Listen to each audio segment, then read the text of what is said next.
Hello everybody, it's Wyvern here with another bit of Total War Warhammer 2 Quick Match gameplay. This time around we are on the Forests of Norden, playing as the forces of the Lizardmen against the forces of the Greenskins.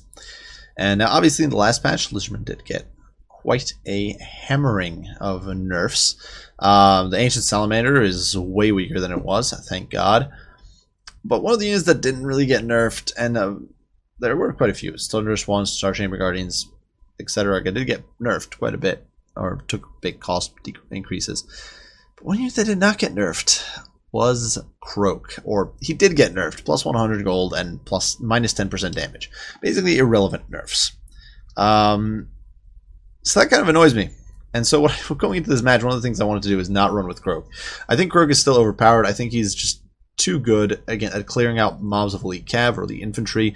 It basically makes it impossible to bring high-end troops against Lizardmen with any degree of reliability. And I think that's a horrible mechanic. You should not have such broad unit classifications completely invalidated, especially not by a single character. But yeah, that's the reality with Lizardmen. So either way, going into this matchup, I wanted to try something without it. So we are rolling with Lord Mazdamundi as our only Lord. In fact, we don't even have a heroes. He's our only character. So Mazdamundi coming in. Now we are stacking resistances quite a bit already, which is definitely going to make life difficult for the Greenskins. We've got Guardian from our Star Chamber Guardians, who did get nerfed. They now cost 50 more gold. We do have the Sunburst Standard of Hexawaddle, which makes us a little tankier against missiles, puts us up to 42% resistance to missile fire. We do also have Harmonic Convergence, Net of Mintok, Apotheosis, Curse of the Midnight Wind, Shield of Old Ones, Ruination of Cities, as well as Banishment. So a whole bunch of abilities and spells. Definitely looking to keep Mazdamundi in the fray, doing damage, and supporting his troops. Alongside him, the Thunderous One, obviously Regiment of Renown Ancient Stegodon. Cool unit that I honestly didn't really use, personally. This is actually, I think, the first time I used it since the patch, which is just kind of crazy. Outsiders messing around customs or against players. I personally used it. Maybe not. Maybe I'm forgetting about something. But regardless, we are rolling in here with our glorious 480 weapon strength and bonus for his infantry. He's of course got his missiles, and of course the Judgment of Uxmak or whatever, Uzmak. Now this is a pretty crazy ability. It randomly calls down lightning around him every 20 seconds. So hopefully we'll be able to sort of melt some of this infantry when we get in on him. Besides that, core, 3 Templar Guard, one of those Regiment of Renown Star Chamber Guardians, a bunch of skinks on the flanks, a single unit of Salamander Hunting Pack in the center to whittle down big targets that I was a little worried about. Surprisingly, my opponent actually brought 2 Giants here, so they're going to have a huge sort of edge there. They're going to have a really big target to aim for. And then we do have 2 units of Feral Cold Ones, one on either end, just to disrupt backlines and protect backlines a little bit. For my opponent, he went with an interesting build. It is a very wide. He's got a Goblin Warlord here in the middle, or Night Goblin War Boss. And he's got Tormentor Sword as well as Wa. So an interesting choice, and definitely a cheap and cheerful choice. The front line is simply a mix of Nasty Skulkers and Orc Boys, so fairly cheap, and of course not vulnerable, or not very vulnerable, to Croak. And this is understandable. My opponent was no doubt kind of expecting that, and I just didn't want to bring Croak. That said, he does have some Giants, so he's looking to get that single entity spam working. 2 Giants, and you can already see how much damage that Ballista and now, or the Blowpipe Battery, and now the Fireballs from the Salamander is going to do. This Giant is just getting annihilated. That 30 armor counts for nothing, and he's getting destroyed. There's also an Arachnok, as well as a whole blob of cavalry on the flank, 2 Force Goblin Spider Riders, as well as the Durkid Squakes, who are looking to be sneaky. Now, unfortunately, over here, the Giant is going to cause terror on the Skink cohorts, forcing a near total rout and collapse of the front line. But in the center, of course, where the Templar Guard are around, and we, of course, do have good old Thunderous One, as well as Lord Mazdamundi. We're doing pretty well. Now, unfortunately, though, my opponent does have a Night Goblin Shaman with Itchy Nuisance and Sneaky Stabbing. Especially Itchy Nuisance is going to mess with me, because what it's going to be doing is it's going to be... Because I'm so blob here, but my whole army here is a freaking blob. Because of that, my opponent is going to be able to take advantage of my blob and debuff all of it at once. Now, unfortunately, I was not able to protect my Salamander Hunting Pack, so it's getting shut down now. It was doing some valuable work killing these Giants, but now it's out of the fight, and things are going to start looking a little gritty. Now, Bounce Power is dead center, but certainly I don't think that's accurate. My opponent has a lot of healthy infantry. I, of course, didn't bring Blob Clear Supremo I didn't bring Blob Clear, Supremo, Croak, and so I'm definitely not in the position I'd like to be. Salamander hunting backs are getting overwhelmed. They're getting broken. You can see the Dark Squigs diving in there. These guys do not have good melee stats, so they're going to get torn apart. I do order them to sort of stand their ground and just spit shots at the giant. I was trying to bash my Temple Guard here, but with an Apotheosis, the Temple Guard are hanging on, fighting tooth and nail for the old ones. And they are going to start dragging this giant down. Giants do not have good melee defense, so they definitely struggle. In the meantime, over here, this giant getting torn apart down to 1,000 HP, but my opponent also doing work. He's using that constant smoke bomb, itchy nuisance, debuffing me 24/7, making it almost impossible for me to land consistent hits with the Stegodons, who just don't have much damage output against large. So life is rough. Life is difficult. Over here, the Night Goblin Warboss is able to start forcing me away, which is rough. Skink Cores are routed, so at this point it's just this box in the middle of Star Chamber Guardians and Temple Guard and these courageous few holding to the bitter end, trying to protect their lord here, Lord and Savior Mazdamundi. Thunderous one also spins around to ram this giant from behind, force him off hopefully. Mazdamundi get allowed to extricate himself because of that.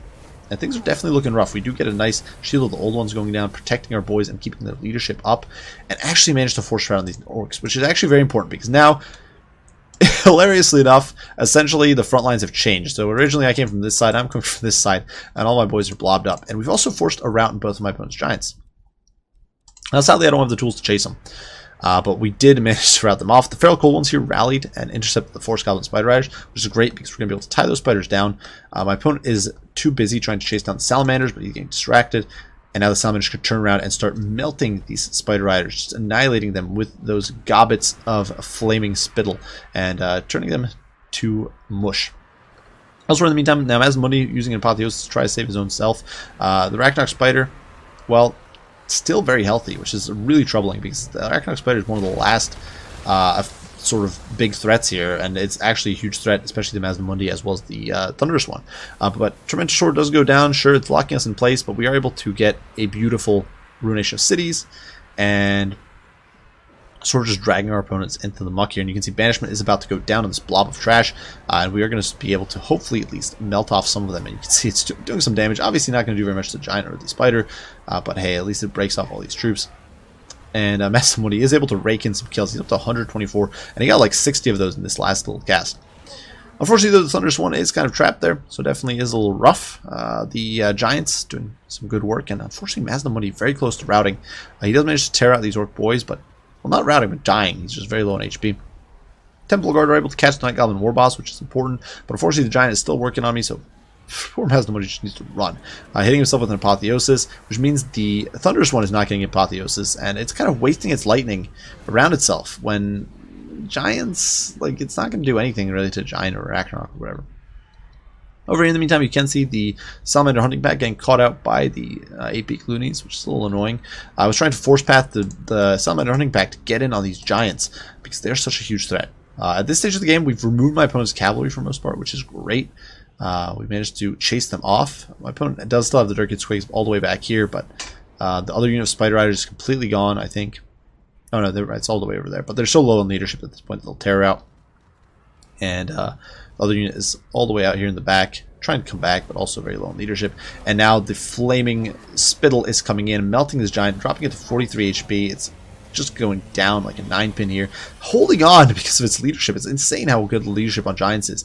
He actually literally fought to the death. That 100 leadership doing them proud, even as the flaming spittle from the Salamanders is really raining hell on these Giants. Fortunately for me, though, we do get a Cold-Blooded to keep the Thunderous one in the fray, and we are able to use our Cold Ones as well as Skinks to interdict and shut down the 8-beak loonies, preventing them from getting on our Salamander hunting pack. Over in the meantime, the Dark Squigs are tying down the Thunderous one, which is definitely annoying, and the Arachnarch Spiders are pursuing Mazdamundi, but we are able to nuke these Dark Squigs, despite their immune to psychology, force a rout. And we were also able to sort of tie down these Force Goblin Spider Riders over here. Temple Guard are swinging around, sort of ready to lay down their lives. They're at 113 kills now. They're completely falling apart HP-wise, but they're going to commit here just to bog down these troops, buy me time to clean up all this peripheral stuff. And you can see the Star Chamber Guardians bogging down the Arachnarch Spider, which just doesn't have good melee defense. We saw this in one of my matches recently, where I was relying on the Arachnarchs to counter the big dinos. The Arachnarch is a strong unit, don't get me wrong, but it is so weak if it's stuck in against heavy halberds. Over here in the meantime, the Giant is toppled by the Salamanders. I was trying to conserve ammo because I didn't know just how much I'd have to use up on the Arachnarch Spider. And so yeah, we're kind of doing cleanup now. We're using our salamander hunting pack to chase off enemy troops. Fortunately, the spider also rallies, but we're definitely doing pretty well. Tormentor Sword here is locking down our Thunderous one, which is very low on HP. Mazdamundi is also very low on HP. But at this point, things are definitely looking up for us. My opponent is reduced to pocket of infantry, which just can't hold. Now, weirdly enough, balance of power, very balanced, but I think that is fake news. I think it's basically because this Ragnarok is still around in some shape, but we still have healing. So we still got healing in the tank that can help us, and we are about to have some fire breaths in the tank as well. And you can see the spider there gets clipped by the by Mazdamundi. Definitely not having the best time of his life. And the salamanders are now going to start spitting at him. Now, unfortunately, Mazdamundi does force him back. And the spider does have 150 armor, which mitigates the damage of the hunting pack. But he's not having a good time of it. Mazdamundi uses harmonic convergence to boost himself a little bit. Clocks this Ragnarok over the head. More flaming spittle is coming in. It's melting this guy, hurting Mazdamundi too. But oh well. Cold-blooded keeps the Thunderous one in the fight. And at this point, it's basically GG. Even though bounce power is still not in my favor. Not entirely sure what was keeping it intact at this point. We are going to take our Salamander Hunting Pack now and use it to run down these troops. Nasty Skulkers try to get in there, but we're going to instantly shatter them. Bounce of Power is slowly but surely just swinging out of control for my opponent. Star Chamber Guardians are in there. The Skinks get in there. It's just a full break in the works. It's only the 8 peak loonies are still in there holding things together, but Bounce of Power just instantly swings as everything routes. The Ragnarok is being pursued here by the Hunting Pack. Actually kills a few with its arrows, which is nuts. You would not expect that. Killed at least one model, maybe a few others. But that is going to be game, as the last Night Goblins here are dragged into the dirt by the brave Star Chamber Guardians and Skinks. So, yeah, that was a rough fight for sure. Actually came right down to the wire. At one point it looked very grim for the Lizards, but we were able to pull it back towards the end once we picked off those elite units, and it was just the chaff left. Now, I do think my opponent made some mistakes with the composition. I don't think Giants are a great choice in this match. It might make sense to counter large targets, but Lizards actually have some very strong skirmish tools. Salamanders are amazing. They'll just delete Giants. Like, if your opponent, for example, would decide to do a cheesy kitey build, he could bring a bunch of cold ones, Spear Riders or something, to defend himself against your light cav, or any of your cav, because your Greenskin cav isn't great in combat. Their light cav's strong, but just not strong enough to fight heavy cav. So you could bring Cold One Spear Riders and just bring a bunch of Salamander Hunting Packs. And your Greenskin opponent with Giants is screwed. I don't think that could hold up. So I don't think the Giants were a good choice here on my opponent's part. I think if you're going to try to go with single entities, Arachnoks are the way to go. Get your regiment around Arachnarok, especially your Queen. And it can work. Second of all, I think Doom Divers are actually really strong in this match because they can counter Salamanders, Salamander Hunting Packs, Ancient Salamanders. They can counter enemy single entities fairly well. That sort of stuff. Now, I don't think this build as a whole is bad. I think the idea is definitely correct. I think bring 2 big single entities, a bunch of chaff so you don't get screwed over by Croak is all very, very sensible. But I just do think that the Giants were a bad choice. Second Arachnarok here would have made, I think, a much bigger impact. It would have been much bigger difference if my opponent, instead of doing 2 Giants and Arachnarok, had gone like Arachnarok Queen, Doom Diver Catapult, even if it's just 1, and the Arachnarok Spider. So I think that would have been all the difference. Now for this build, obviously it's not the most competitive because I intentionally didn't bring Croak. I think Croak is busted. I think CA needs to look at Slaanesh in general a little bit. Because with the implementation of Star Chamber Guardians, the ability to jack up resistances on Slaanesh is insane right now. Especially if you do like 10-1 plus Croak. Because you can put 10-1 on a Engine of the Gods, stack it on. You stack it with Star Chamber Guardians. And then you got Croak with his baseline built-in... you got Croak with his baseline built-in... 40% missile resist. And some magic resist on top of that. So you've got insane resistance to magic projectiles. Otherwise you can do Mazdamundi and you get the missile resist from his item, the Sunburst Standard. And it really screws with enemy missiles. It makes missile plays almost impossible against units like that. And basically reduces your opponent to only being able to hurt you with single entities. Because their infantry just gets deleted. So I think that's an issue, and their cavalry for that matter.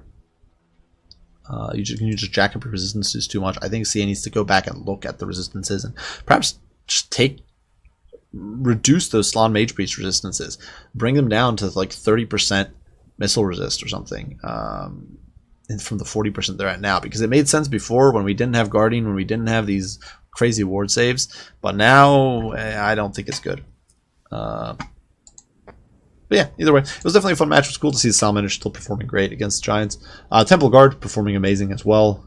Lord Mazamudi, of course, deleting blobs, but I think Lord Mazamundi's ability to delete blobs is much more balanced, because there is that risk of hurting yourself, of hurting your own troops, and I think that makes it much less ridiculous.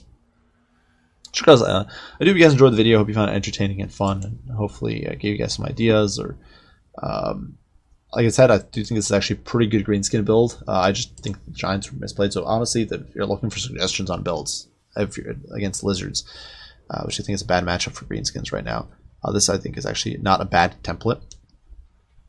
If you have any comments, any critique, any questions, as usual, don't hesitate to post them. I'll do my best to respond. I do thank you all for watching, and I will see you all in the next one. Bye for now.